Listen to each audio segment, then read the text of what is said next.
Sir अजून घ्या. वर बसा नको अरे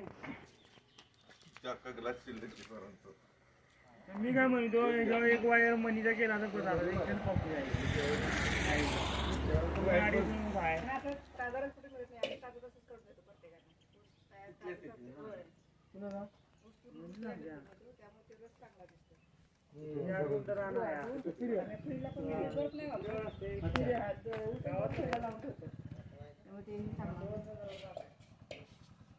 तर लावून ठेवतो ऊस.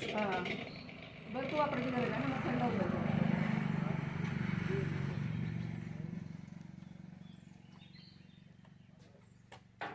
तूप नाही ठेवत. तूप नाही ठेवत. थोड्या महागीच्या वस्तू कोणी विचारत करत नाही. इकडे कसं डेअरी असल्यामुळं महिला जास्त करून डेअरीच्याच पैशासाठी दूध घालतात.